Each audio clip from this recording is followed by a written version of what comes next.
Hello everybody and welcome to another amazing video of DIY investing. Now that Bitcoin is broken out, we are seeing so many different altcoins following suit. I wanted to take today's video to break down some of the charts, explain exactly what I'm thinking and how the market's going to be playing out over the next month or two, because now that we've finally escaped accumulation, this is often the time where we're going to end up seeing some of the most altcoin profits in the process. If you guys understand exactly how this is going to play out, you're going to be able to make the most profit. So for today's video, I'm going to be teaching you guys exactly what I'm watching for moving forward from here. Thank you guys so much for tuning in. And with that being said, let's jump right into today's video.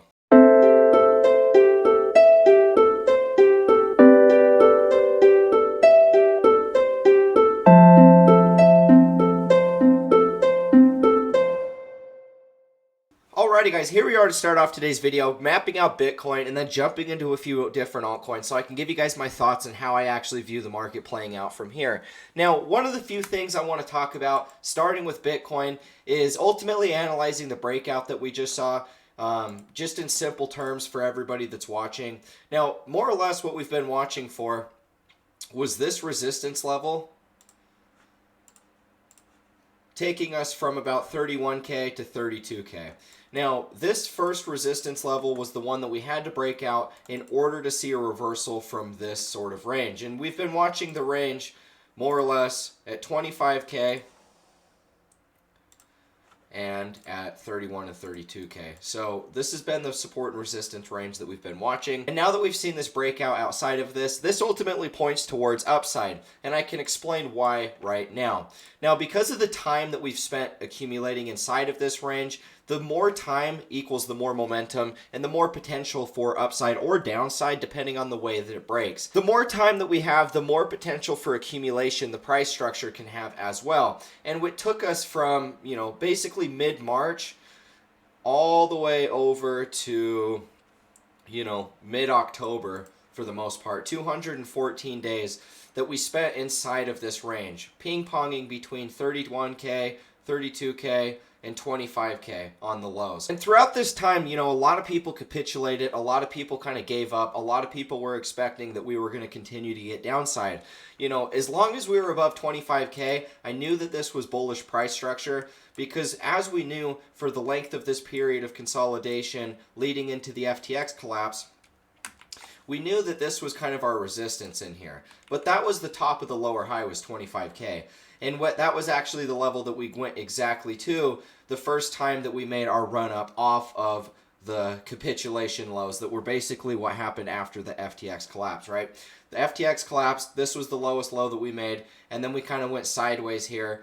And then the first run up we made, the high of that move was pretty much when we hit 25K. So for us to have basically hit that level, retested that level, multiple different times, especially inside of this most recent one, that basically proved that this is true long-term support. And so the more times that we spent up here, the stronger the trend got. And the way that we got that confirmation was basically when we broke out of this descending resistance right here.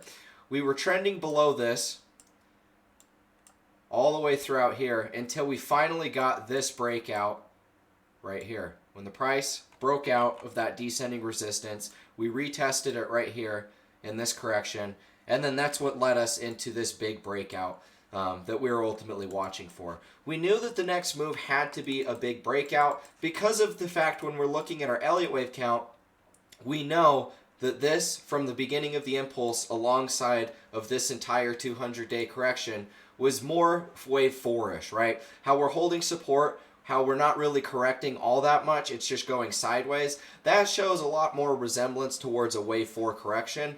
And for us to be coming into a wave 5, which is kind of what I've been drawing upwards of the top of this lower high being 48,500. I'm going to draw a line so that you can see this. This is going to give us our next resistance level.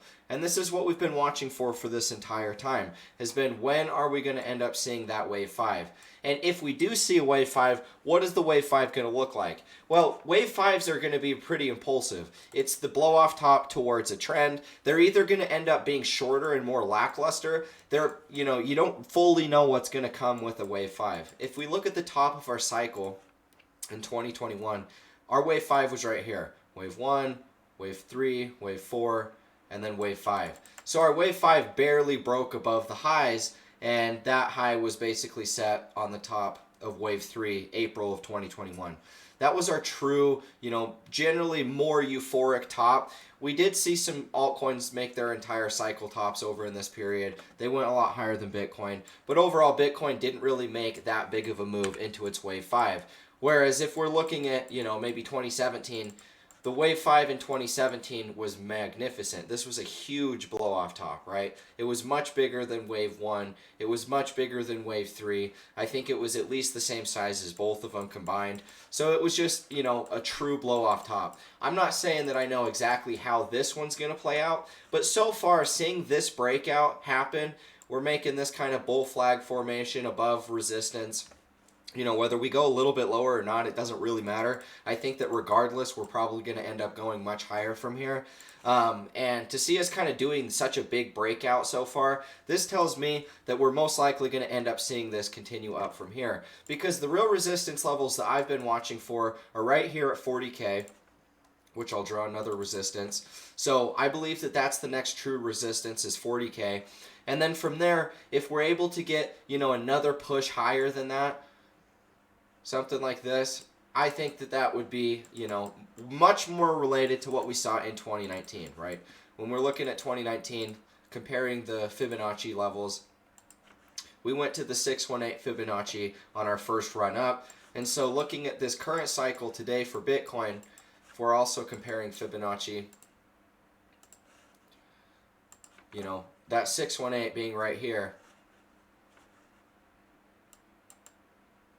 make it easier for you guys to see. That 618 being right here, it lines up perfectly with the top of that lower high. So that's kind of why I've been drawing this. And because we spent 200 days, going sideways inside of this range, I do believe that that gives us enough momentum, enough time, enough length of accumulation to give us that type of a blow off top. So that's what I'm watching for with Bitcoin, right? Now, as we're looking in the rest of the market, it's important to get an idea of what we're ultimately going to expect to see moving forward from here because, Bitcoin's been leading the charge. We haven't seen quite the same momentum inside of the altcoins yet. And this is kind of, what is expected to happen at the beginning of a cycle. But at the same time, if you're watching Bitcoin breaking out and you're feeling like you're getting left behind, altcoins like Ethereum, to me, are going to end up outperforming Bitcoin long term.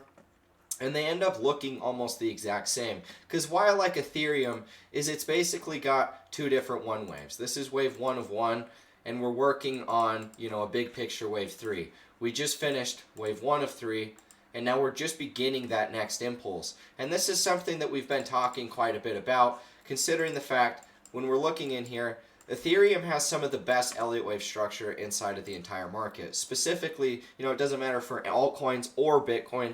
In my opinion, it just looks like it's one of the best. It's more easy for the average person to identify, and I do believe that this is going to result into a much bigger breakout. All that it's done so far is finished a correction and finished its first impulse into wave 3, right?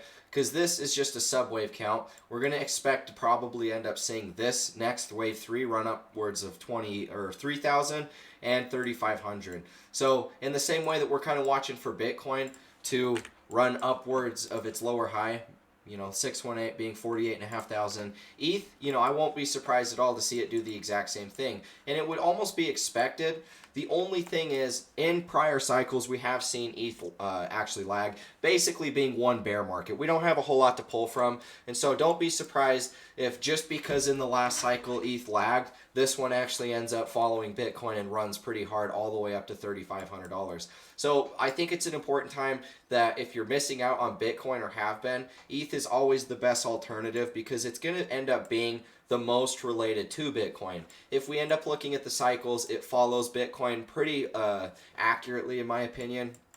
And I think that this next cycle has the real opportunity of being the biggest one of all time. And so be watching out for ETH. Now next up is going to be Chainlink. We've been talking a lot about Chainlink over the last few months, really forever. I've been talking about Chainlink since all the way back in 2019. And I've been accumulating it from that point as well. Now watching out for Chainlink, the great thing about Chainlink, the reason why I've kind of loved it so much, is it had one of the most obvious accumulation structures that I've ever seen. And in my opinion, that points a lot to, you know, the stability of the long-term buyers, the people that are still there to accumulate. Even though it went down 90%, that wasn't even as bad of a bear market as what ETH saw in its first bear market.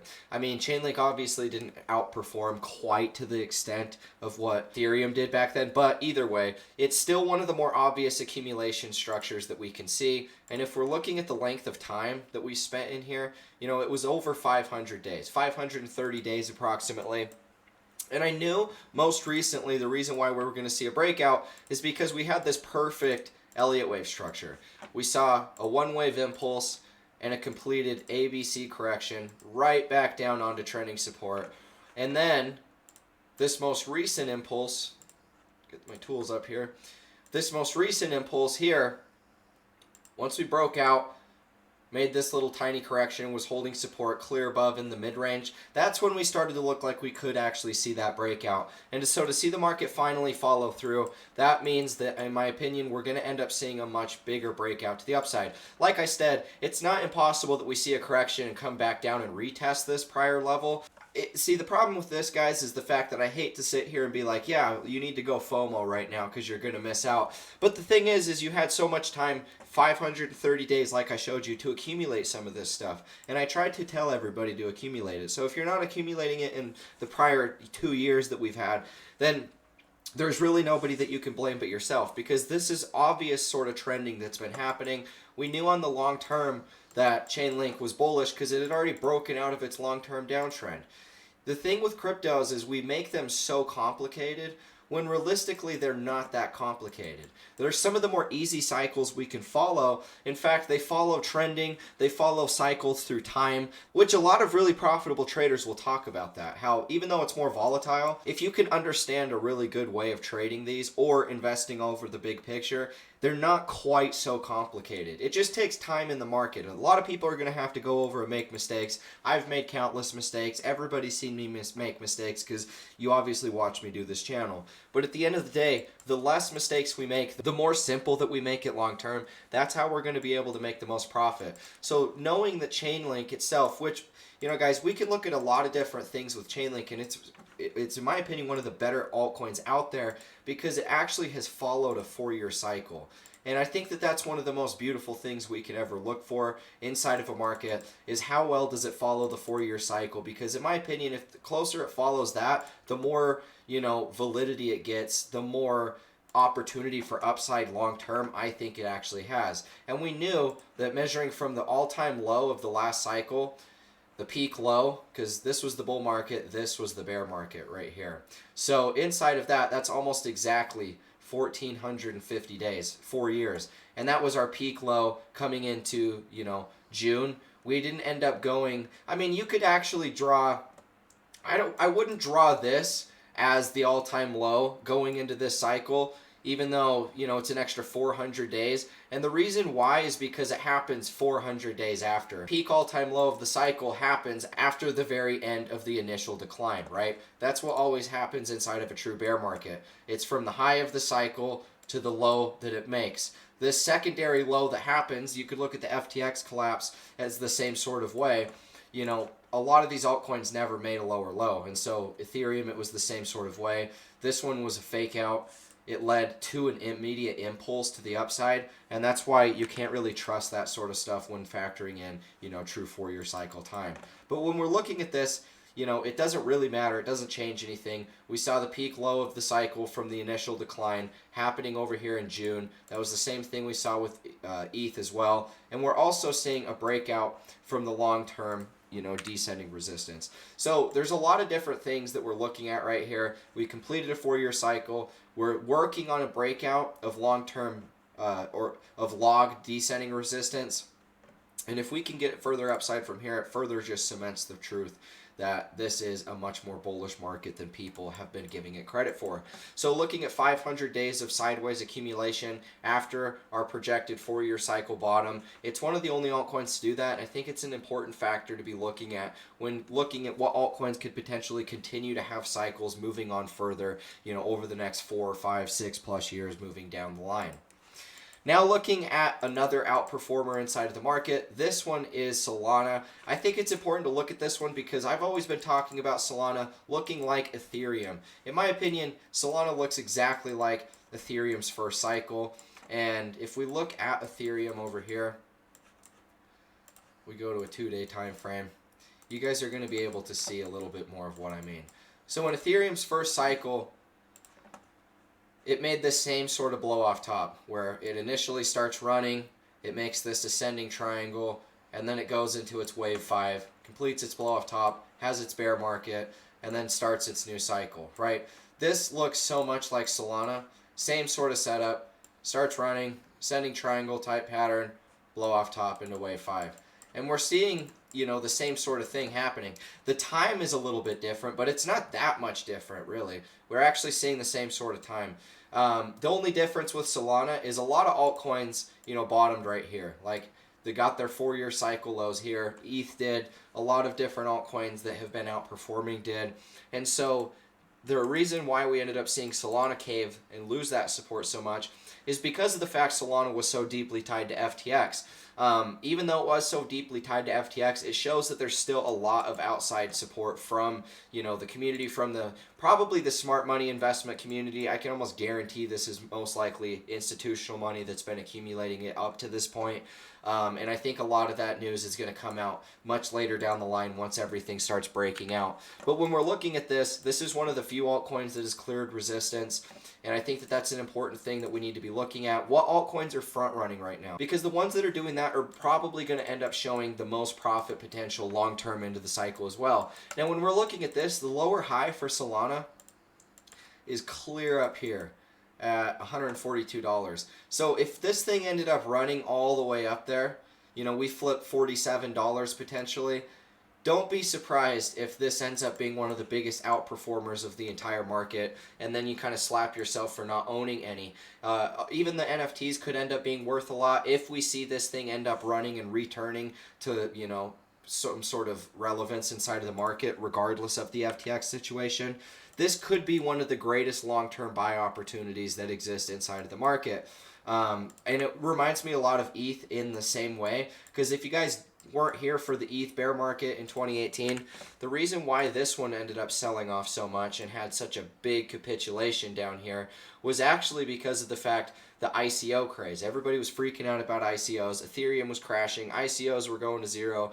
There was talk of regulation inside of the market because, you know, Ethereum was a security, and all hell was breaking loose at that time. And during that period, you know, a lot of people were not willing to buy any ETH. And I looked at that, and I thought the world was on fire at that point too, because that was my first bear market, to be honest. So I didn't know what to think. But we ended up holding support. It really showed me a lot about psychology inside of the market, and it shows how delusional people get at the very peak low of maximum fear. And when we're looking at Solana, you know, even though it didn't have the ICO craze and the whole crashing on the downside with that, it had the FTX collapse happen. So it had an even gnarlier sort of sell-off opportunity, and it went to almost the exact same level that ETH did looking at its first cycle. And so I just have continued to maintain the support that this is going to end up following similar to how ETH did. I don't know if it's going to end up running all the way up to this lower high, but this is something that we need to keep a note of because it has already broken out. It's already outperforming. Chainlink's one of the other ones that's already done that. So keep in mind the ones that are sort of leading the move, because a lot of these are even leading Ethereum so far in its breakout. But if you're looking for one that I think is going to end up providing a good amount of profit, ETH is a good alternative. Now, the last one I wanted to talk about today is Dogecoin. Dogecoin, to me, is another one of those that's setting up in a big way. It hasn't necessarily outperformed in any sort of major way yet, but when we're looking at this long-term cycle, in my opinion, it's just one of the best looking setups. We see a perfect ABC correction inside of the bear market, taking us down to the cycle low, and we've more or less just been going sideways ever since. We had this initial breakout of the downtrend, and then from that point, you know, it's just been trending sideways, relatively down for the most part. Nothing major to talk about. But the big thing is, in our most recent move, we retested support, and we're starting to see a little bit of action in here. If this ends up being true, you know, breakout, this is a retest of the mid-range, Don't be surprised if this thing starts breaking out in a big way. And like we're looking at all of these altcoins, we don't know which ones are going to make a run back up to their lower high. We don't know if any of them are going to make a run up to their lower high. We really don't know if even Bitcoin is, but Bitcoin's got the best opportunity of doing so. But there is a point in the cycle whenever Bitcoin's relatively close to topping that we have seen altcoins outperform. And so looking at all of these, we're kind of looking at the same thing. You know, which one of these are going to get hype? And one thing I'm looking at with Dogecoin is the potential of Elon Musk actually talking about it. That's kind of the, you know, black swan when it comes to Dogecoin, or white swan, depending on how you look at it. But if we're looking at Dogecoin, if Elon Musk comes in here and makes some big update with Twitter, he's always talked about how he's actually going to end up making this the currency of Twitter. And if that's actually real, which he's already applied for a banking license, he's already done all of that. He says that his plan is to make it, you know, a true, you know, trading platform as well as all financial app. And he says he won't need a bank anymore. And so it's really interesting to see what he's talking about. And I really believe in him. And if he really makes Dogecoin a part of that, which I don't understand why he wouldn't at this point, considering how much he's already talked about it. Do not be surprised if at that moment that's where this thing ends up making a much more significant run than people were giving it credit for. Because the top of this lower high in here is a pretty significant move, right? This is our big resistance. A move all the way up to 15 cents would be a massive move off the lows. Buying right now is more or less buying the exact bottom of the bear market. And I think the people that are buying that right now are going to look back and be very, very grateful that they did so. You know, looking at Dogecoin, it's worth a lot of money. I used to be a big time hater just because of the fact I didn't understand why anybody would buy it. But it's got a narrative behind it at this point. And I think that a lot of these meme coins are going to have a lot of narratives playing them in a big way moving forward from here. But Dogecoin's just the original one. It's the one that's been around for the longest. And so if we are able to make this next run up to this level and get a breakout above it, and we retest this, that's where I would expect to see a move back up to wave B right here. That's the only way. If we make some sort of significant breakout that, you know, could potentially take us up there, that's where I would be looking for that potential move. But as long as we're kind of below here, don't be surprised if it takes even more time to accumulate. But, you know, we have been in this sort of range for a long time. We don't know how long it's going to take. Some of these are going to lag. Some of them are still going to end up breaking out in a big way. But it doesn't really change the long-term trend. You know, Doge is sitting in here about 500 days so far. So, you know, not quite as long as some of the other ones. So don't be surprised if it lags a little bit before it really starts to run.